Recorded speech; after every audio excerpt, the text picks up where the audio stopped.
नमस्कार, मैं हूं आपके साथ प्रिया तिवारी और आप देख रहे हैं केकेडी न्यूज। शुरुआत करते हैं बुलेटिन की। यूपी बोर्ड के इंटरमीडिएट अंग्रेजी के पेपर लीक मामले में मास्टरमाइंड के नाम सामने आ चुके हैं। बताया जा रहा है कि इस मामले के मास्टरमाइंड भीमपुरा के रहने वाले आनंद नारायण चौहान उर्फ मुलायम चौहान और मनीष चौहान हैं।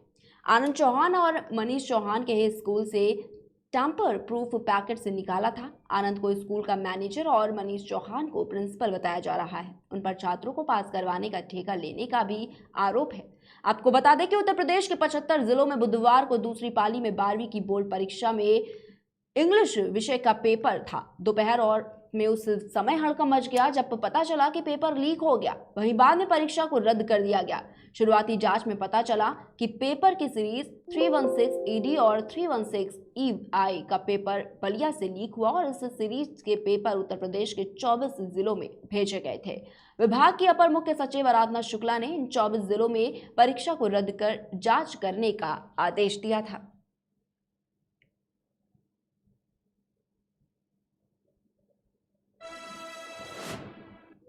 वहीं श्रीलंका में आगजनी, हिंसा, प्रदर्शन, सरकारी संपत्तियों में तोड़फोड़ चल रही है। लंबे पावर कट, खाने पीने की चीजों की किल्लत से जूझ रहे भारत के पड़ोसी देश श्रीलंका में राष्ट्रपति गोटाबाया राजपक्षे ने आपातकाल लागू कर दिया है। आपातकाल 1 अप्रैल से लागू किया गया। श्रीलंका के राष्ट्रपति कार्यालय से जारी आदेश में ये कहा गया कि देश में कानून व्यवस्था कायम रखने, आवश्यक वस्तुओं की सप्लाई को जारी रखने के लिए ऐसा करना जरूरी हो गया है। इसलिए पूरे श्रीलंका में आपातकाल लागू किया जाता है।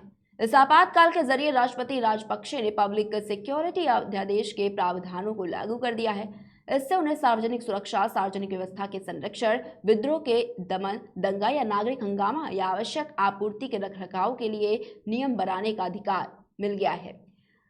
आपातकालीन नियमों के तहत राष्ट्रपति किसी भी संपत्ति पर कब्जा करने और किसी भी परिसर की तलाशी लेने के लिए हिरासत को अधिकृत कर सकते हैं।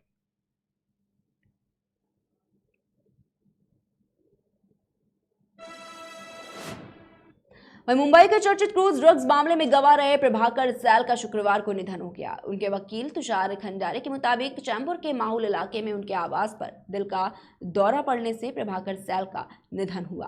प्रभाकर सैल ने समीर वानखेड़े पर मुंबई क्रूज ड्रग्स केस में करोड़ों की रिश्वत लेने का आरोप लगाया था, जिसके बाद समीर वानखेड़े पर जांच शुरू हो गई थी। इस मामले की जांच कर रही एनसीबी की विजिलेंस टीम ने प्रभाकर सैल को पूछताछ के लिए भी बुलाया था। प्रभाकर सैल ने दावा किया था कि क्रूज पार्टी रेड के वक्त वो गोसावी के साथ थे। प्रभाकर ने खुलासा किया था कि केपी गोसावी सैम नाम के शख्स से फोन पर 25 करोड़ रुपए से बात शुरू कर 18 करोड़ में डील फिक्स करने की बात कर रहे थे। केपी गोसावी ने एनसीबी के जोनल डायरेक्टर समीर वानखेड़े को भी रिश्वत देने की बात कही थी।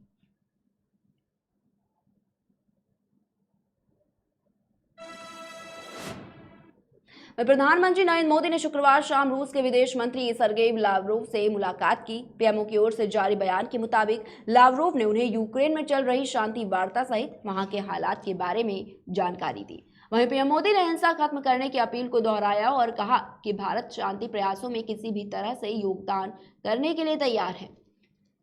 रूसी हमले के खिलाफ स्टैंड लेने के लिए अंतर्राष्ट्रीय दबाव के बीच प्रधानमंत्री और लावरोव की मुलाकात करीब 40 मिनट चली। ये मुलाकात इसलिए भी अहम मानी जा रही है क्योंकि हाल ही में ब्रिटेन, चीन, ऑस्ट्रेलिया, ग्रीस और मैक्सिको सहित 12 देशों के मंत्री और सलाहकार भारत दौरे पर आ चुके हैं। लेकिन पीएम मोदी की मुलाकात का कार्यक्रम रूस के विदेश मंत्री और जापान, नेपाल के प्रधानमंत्री के साथ ही रहा। माना जा रहा है कि रूस और यूक्रेन के बीच भारत मध्यस्थ की भूमिका निभा सकता है। खुद सरगेई ने पीएम से मुलाकात से पहले सवाल के जवाब में भारत की भूमिका को लेकर सकारात्मक प्रतिक्रिया दी थी। सरगेई ने कहा, भारत एक महत्वपूर्ण देश है।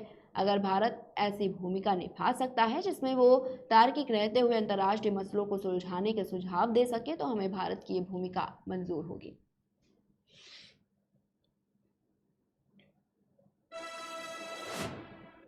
वहीं रूस यूक्रेन के बीच जंग का आज 38वां दिन है और जंग आज भी जारी है। रूसी सैनिक यूक्रेनी शहरों में ताबड़तोड़ मिसाइलें दाग रहे हैं।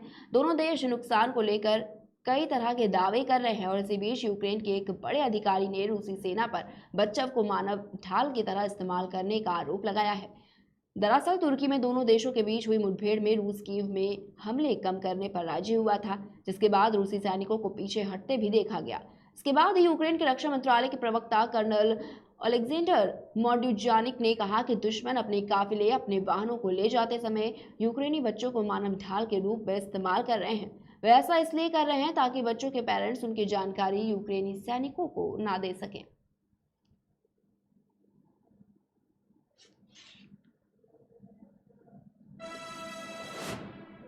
फिलहाल के बुलेटिन में इतना ही। बने रहिए केकेडी न्यूज के साथ।